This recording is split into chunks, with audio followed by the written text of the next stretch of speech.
Good day to you all, I am the Squire, and welcome to another episode of Pondering Games. In this series, I take a look at news that is concurrent within the gaming industry and ponder both the past and future relating to the topic at hand. Before beginning, if you are interested in more of my content, please consider hitting subscribe, like, and sharing this video with others around you.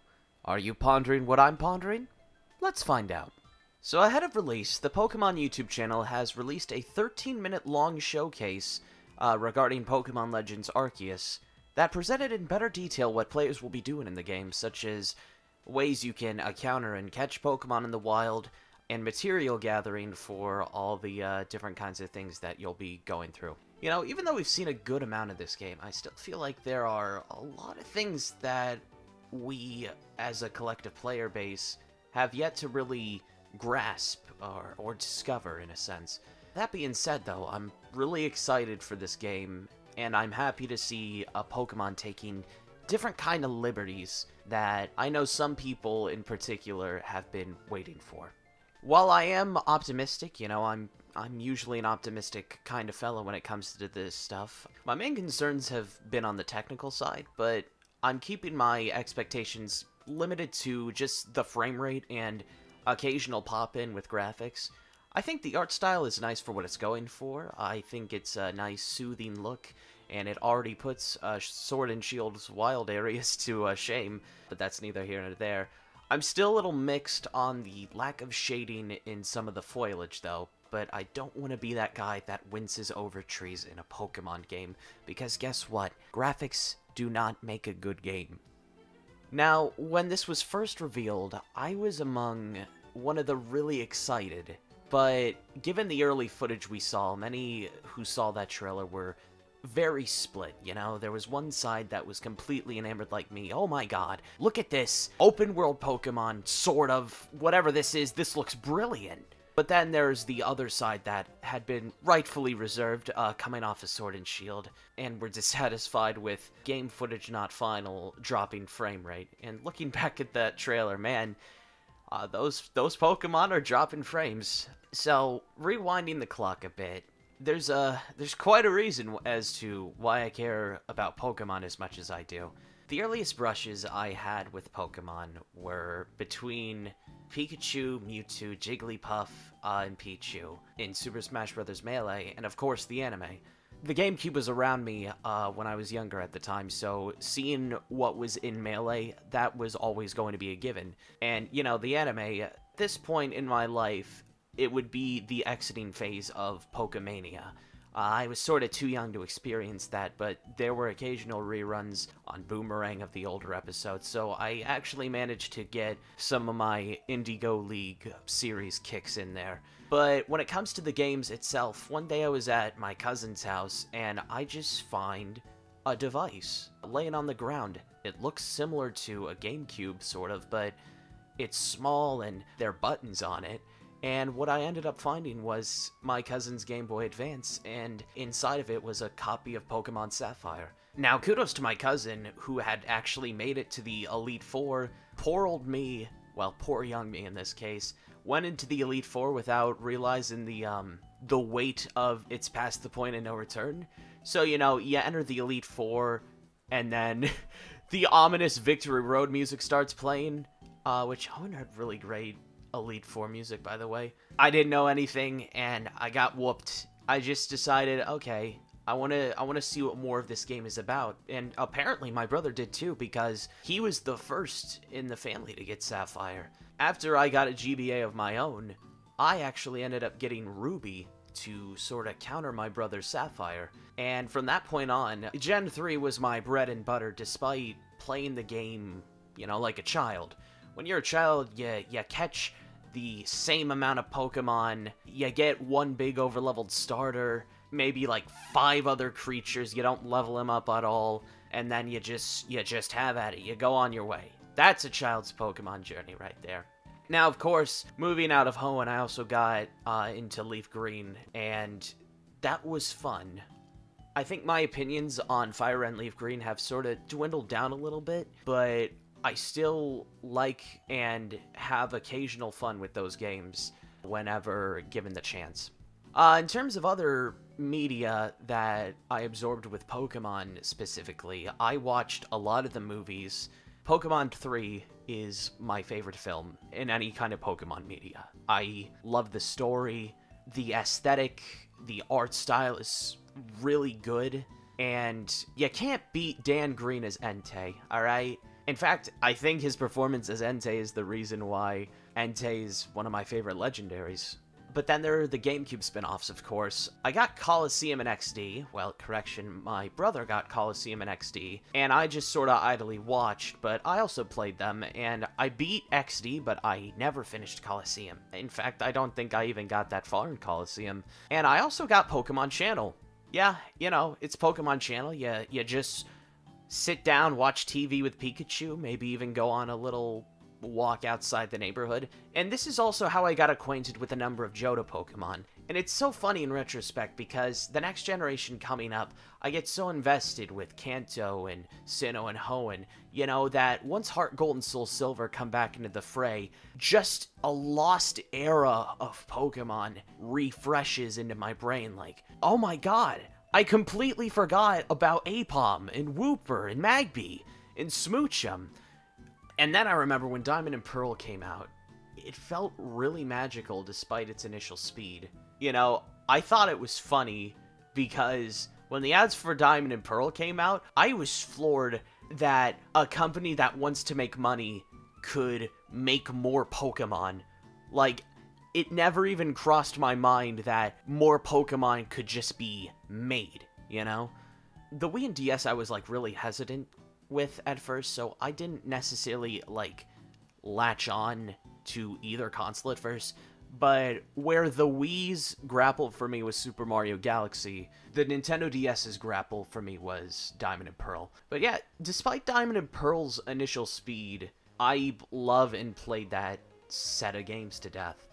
But it was, you know, it was both Platinum and Heart Gold Soul Silver that accelerated my love for Gen 4 altogether. Ironically, I'm not sure if I can go back to Diamond and Pearl when both Platinum and the new remakes exist, but, you know, I still think there's merit here and there to seeing this is a time capsule of the advancements the Pokemon Company was making on handheld consoles at the time. It's really interesting. Actually, here's a fun story. I remember when event legendaries were locked behind all these super secret events, and I actually got an action replay not knowing what troubles and curses those could bring.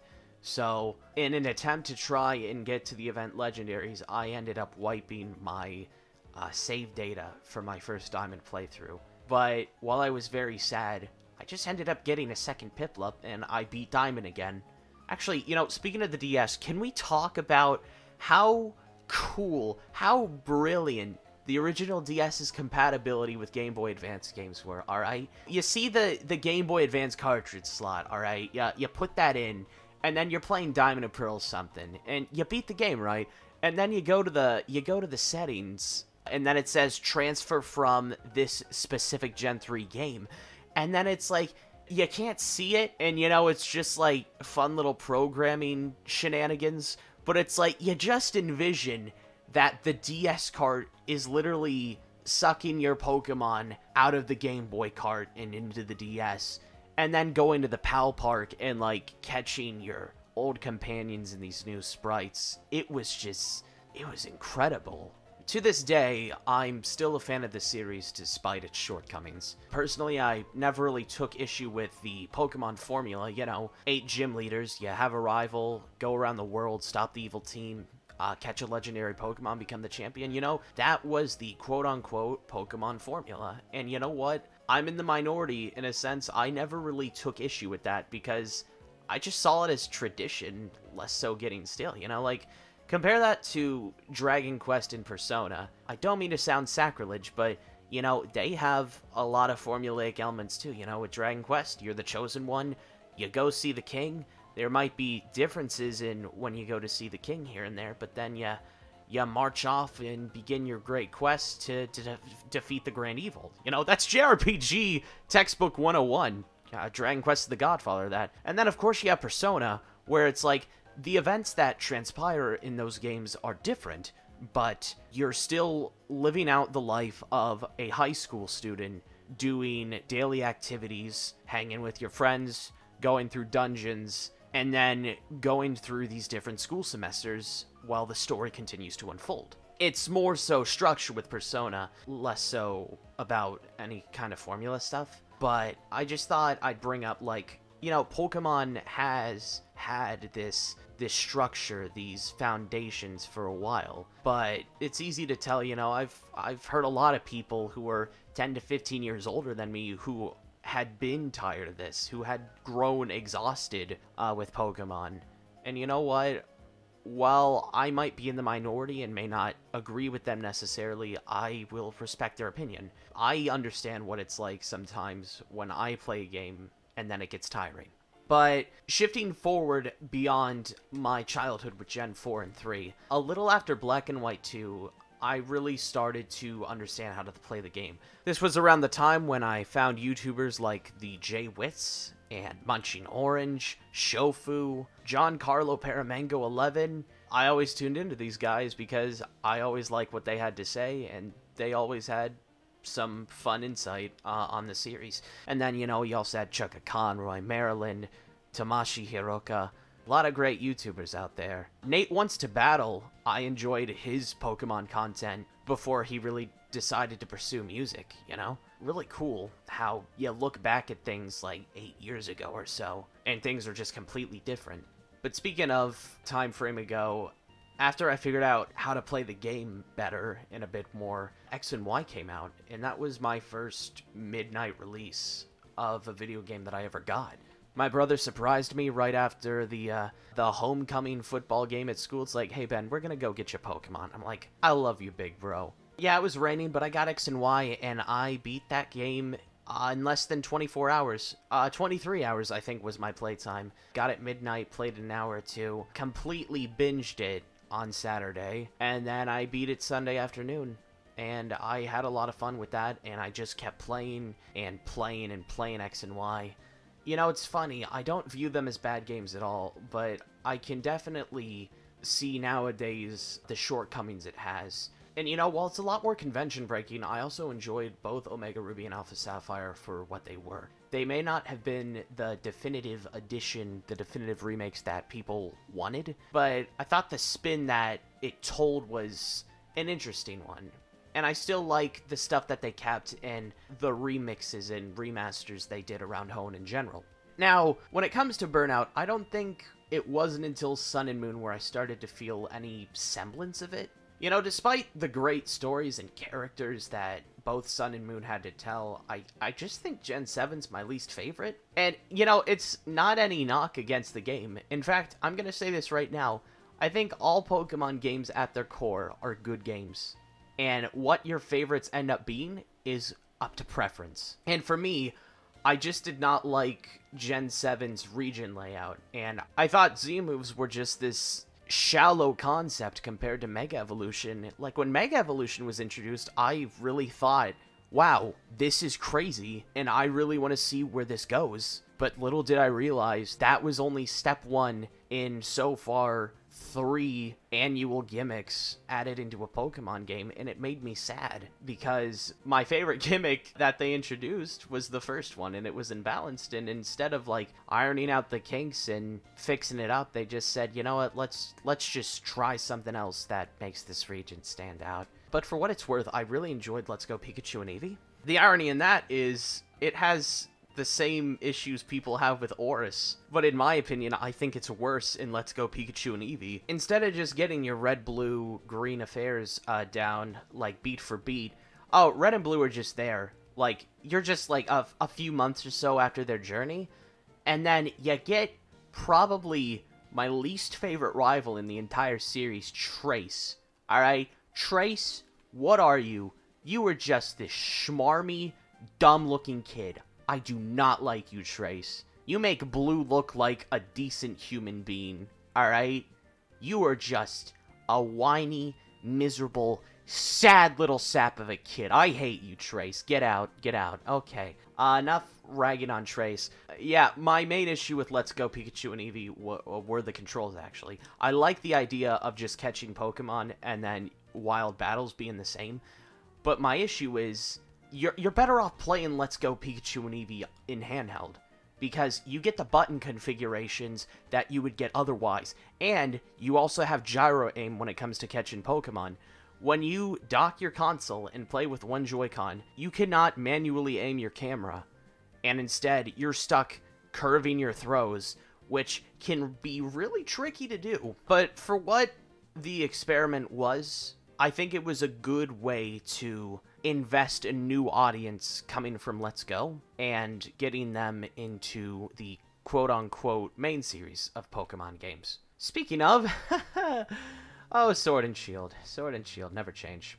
At this point, I was starting to notice the growing split in the community. It was a community that I was more so passively active in, mind you, but as the years went on after Gen 6, it wasn't until, 2016 where I started to notice, wow, I am noticing a lot of conflicting opinions in this fan base. And let's get to Sword and Shield because, when the reactions came out to that game, I didn't really pay them any mind because, like I said, the main issues of Sword and Shield's reveal were around the graphics, for them being, simple, but it's, it's like, it's a Switch game, I'm not expecting graphical fidelity to be the end-all be-all when it comes to enjoyment. I can understand the issues that people would have with that. I mean, I don't blame them for seeing that it looks like a 3DS game come to Switch, but it's like, I like 3DS games, I like the way they look, but I don't know, Sword and Shield's style never really bothered me. Now, it wasn't until that E3 tech demo, I'm not even gonna say what it was, you all know the one, where that damn controversy just overflew, and it dampened the release. It completely dampened the hype cycle up to release. No matter what kind of cool stuff they introduced, like new Galarian forms, details on new characters, interesting modes, the wild area, it was all spoiled in the Twitter replies, in the YouTube comments, everywhere you go. People wanting the national dex. When it comes to that controversy, at first I was a little bummed because my favorite Pokemon is Empoleon. And it's like, right away I knew, okay, if not all the Pokemon are going to be in this game, the Gen 4 starters aren't going to be there. I do not think that's going to be the case. But, I also knew that that separation was temporary. I bided my thoughts with that, and I'm like, you know what, this is fine. Plus, I'm always one who likes to experiment with new teams and always use Pokemon that are related to a specific region. I never really catch the same Pokemon over and over again. I think having the same teams every time you play a Pokemon game, it can get stale. So I think it's fun to mix and match every now and then and see what you do. So, while I had seen negativity in the community before at this point, it was impossible to avoid up to release, like I mentioned. The community outcry, in other words, was just, it was dreadful. But, the game came out, and you know what? I enjoyed Sword and Shield a fair bit. In fact, I would put Gen 8 right now towards the higher end of my rankings, but more so close to the middle. I love its characters and ideas, but I just find the story a bit lacking. I mentioned before with the mechanics and gimmicks, Gigantamaxing as a concept, I could do without if it didn't come back. I guess what I'm trying to say is, like, Gmaxing as a concept, I never really cared for. Compared to Megas, it literally felt bloated, is what it was. And I love raids as an idea, but it's just like, Gigantamaxing just makes it a lot slower. And I find the computer AI to be horrendous. And the online in Sword and Shield is bad. Like, when it comes to connectivity, I can never connect to a raid at all. So, my replayability after I completed the decks in Sword and Shield, it just petered out. For what it's worth, I think that the two new expansions, the Crown Tundra and the Isle of Armor, really fun stuff, and I think made Sword and Shield better products on the whole. There are arguments, of course, to be whether that some of the stuff should have been in base game, but in the way I look at it, Sword and Shield laid out an exoskeleton. That exoskeleton was improved with expansion packs, and then now we're seeing the fruits of that expanded with Legends. So how about we get into Legends now? The year after the DLC had been announced, we got the trailers for BDSP and Legends. Starting with Brilliant Diamond and Shining Pearl, they were going for a more traditional remake, and I saw that as a blessing and a curse. I know quite a few who were unhappy with Omega Ruby and Alpha Sapphire. I listened to Japan Time podcast. If I had a nickel for every time Gen 6 was roasted in that podcast, well, you know what? I think I'd have just enough money to buy everybody a copy of Gen 6. But that's neither here nor there. But there were people who were unhappy with both Boris and Let's Go for taking too much deviations from what they initially wanted. But at the same time, BDSP may have been playing it too faithful, which could undermine the importance of what other people wanted in a definitive version to play the Sinnoh region in. But over time, I was delighted to see the changes that we were given. It's funny because I don't really hear as many people talk about the quality of life changes that make Diamond and Pearl on the DS completely obsolete. You know, you have HMs on the Pokédex. You know, you have an expanded Underground that incorporates most of Platinum's Pokédex. I can understand the issues people have with the game being too faithful. A misconception I've seen is that I've seen reviewers go, "You're just better sticking with the original Diamond and Pearl." And, you know, I can't really fault, like, the reviewers, because they may have not have remembered what it was like to play them. But the base Diamond and Pearl, man, they're products of their time. I will tell you that right now. Base Diamond and Pearl are products of their time. My issue from any sort of definitive capacity, the only things that I truly miss from Platinum, per se, are the map overhauls and the post-game material. And also Looker, alright? I love Looker. I love his theme. He's a cool private eye investigator. I like him, and it's always a joy seeing him be a recurring character in this series. I can still see myself coming back to Brilliant Diamond and Shining Pearl whenever I get the itch. Whether I bounce between Brilliant Diamond or Platinum first, that's yet to be decided, but, you know, it is what it is. Just a quick aside, I love that they brought Following Pokemon back, but I think it was a bit of a mistake to incorporate the happiness status. The status that you get from, like, Pokemon and Me and the camping. Yeah, they put that status to whenever Pokemon follow you, and it just sort of hampens the game a little. So if I had, like, a big gripe with Diamond and Pearl's remakes, it would be that. Now for Legends Arceus. Or Arceus. Or Arceus. You know what I mean. I was completely blown away when I first saw this, and I could only see the positives. You know, before I went to go on Twitter and see the meltdown on the frames, the optimization, and the lack thereof. And, you know, I had always gotten into a bunch of heated debates in Discord with quite a few who had different thoughts about the Pokemon series. You know, where it's like, on one hand, I was like, this is good. This is, like, a complete net positive. But then, you know, I see arguments from them, and they're like, oh, you know, this is just the Pokemon company, like, saying they're sorry for what they did, and that it's just gonna be, you know, a rushed, lazy mess. Stuff like that really, it got me boiled up on the inside, because we'll save that for a sec. But, you know, things started to turn up with that next trailer in August, which boasted a better performance. You know, you had new forms and evolutions in there, and it looked good. We didn't know what we were doing yet, but it looked good. As of right now, I'd say the period that this video is in before the game comes out is a calm before the storm. We're waiting to know a few more things about the game, but, you know, not too much. You know, it's both cool that the game is coming, but it's also concerning, like, is it gonna stick the landing? Like I mentioned before, my concerns come down to just technical optimization, you know? Like, yeah, I was the one who could see the positives, but I wasn't gonna pretend that the points of contention were not there. I recognized them, and I hoped that they'd be resolved once we got to release. And in fact, I remember, like, the release being announced in May for January, and I'm like, isn't that a little too soon? That was everyone's reaction. But I guess those reactions on the whole will be answered in a few days now. But, you know, like, when it comes to technicalities in games and whatnot, I don't expect a PS5 game when I play a Switch, but, you know, I still want it to run well. I've been playing Dragon Quest XI again. I can tell you right now, I think the Switch version is one of the best ways to play that game, especially when you can take it on the go. Granted, I know that the optimization might be a little wishy-washy from here and there, you know? There's a few issues with the frame rate and resolution every now and then, but I still enjoy playing it. Could I double dip for 11S on the PlayStation Store or Steam?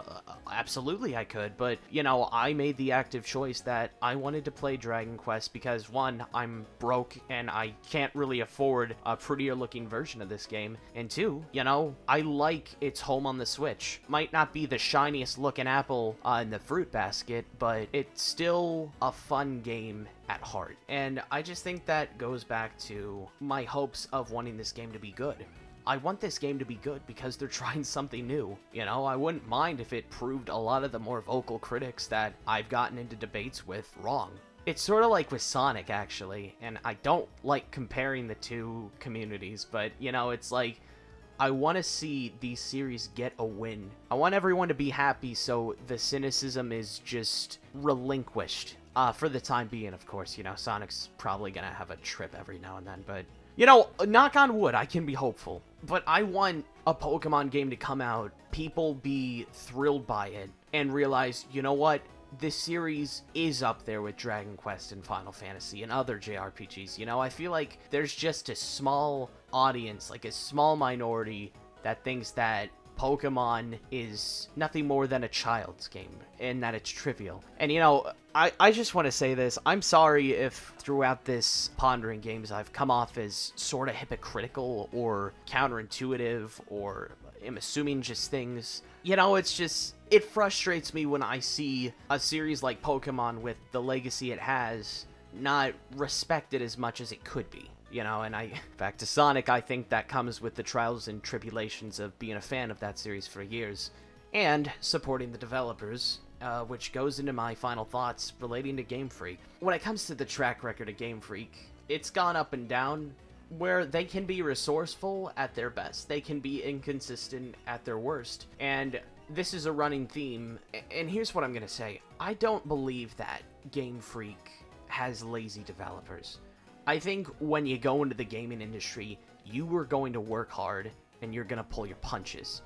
You know, there was the era of licensed video games, of course, that was for a quick buck, you know, and there's that era, but when it comes to, like, the era of Pokemon, you know, the era that they've always followed, Game Freak I saw as pioneers when it came to improving in their technology as they kept going. For instance, look at Red, Blue, and Yellow, and then look at the jump to Gold, Silver, and Crystal. Now, granted, the Game Boy Color could be considered its own different hardware, which, you know, I consider it from time to time. But then look at the jump from the Game Boy to the Game Boy Advance with Ruby and Sapphire just being, you know, it's fine for what it is.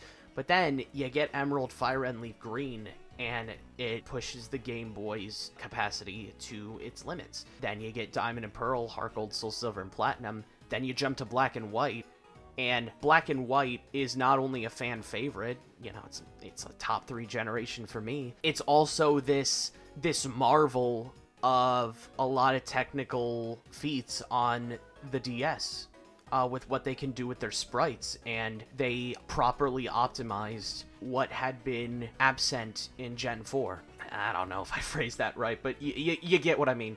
And then, you know, X and Y, Omega Ruby and Alpha Sapphire, you know, they had that more chibi look. It was going for the previous bird's eye view that they had always gone for with previous Pokemon games. But then you get to Sun and Moon and Ultra Sun and Ultra Moon. Everybody's not chibi anymore. The environments are a lot larger, and then you can properly walk around in 360. Then you get to Sword and Shield, and this is where I think a lot of the issues have come into play with Game Freak recently, is been the transition from 3DS to Switch. They're transferring not only from a new Nintendo console, but a new kind of console. You know, this isn't just another portable system. It's a console hybrid. You know, it's new technology. And from what we've seen, I have hope that Legends will be just fine. Because look at what Sword and Shield was, and then look at Legends. It's kind of crazy to me that we're already, like, less than 4 years and like Pokemon on the Switch has been pushed into that. So yeah, after Legends Arceus, I believe that Game Freak is gonna take a bit of time to prepare for Gen 9, and I don't expect to hear from that about it anytime this year. I think we'll hear about it next year for sure. But, you know, they've taken a few breaks before when it comes to developing. You know, in 2015, they took a break to prepare for Sun and Moon and get ready for the 20th anniversary of the series. It could happen, it might not, but I believe that 2022, after Legends, is just going to be a bit more on the quieter side, and we won't hear about our next regional adventure until a little later. Even with the ups and downs, you know, that I had admitted over this, I'm still a fan of the series, and I hope to be for the years to come. This is a game I want to bond with a lot of people over, you know, like, my brother's not into games, but, you know, every chance he gets, he does like seeing what the occasional Pokemon banter is, and I'm always happy to fill him in, you know. I have friends that I play Pokemon with, you know, I spent an hour and a half a month ago just trading all the Shield exclusives to my cousin who had gotten Pokemon Sword, and we were just bantering and laughing the whole time. It was great. What I've always loved about Pokemon is its ability to bring people together, and you know, despite the fractured split in the community, I'm at least happy to see that others outside of the series' politics are able to find joy and appreciation for the series and how it's touched a lot of people. But, you know, I think I've pretty much exhausted my thoughts. I hope my voice doesn't sound as exhausted as myself. It is getting late. I'm recording this rather late. But tell me what you lot think about Pokemon Legends and the future of Pokemon in the comments. Are you happy with it? Are you excited? Let me know. And if you want to see more Pokemon content from me, well, you know, also let me know. So I think we're going to end it off here. Thank you all for watching, everybody. I've been the Squire, and be kind to one another. Farewell.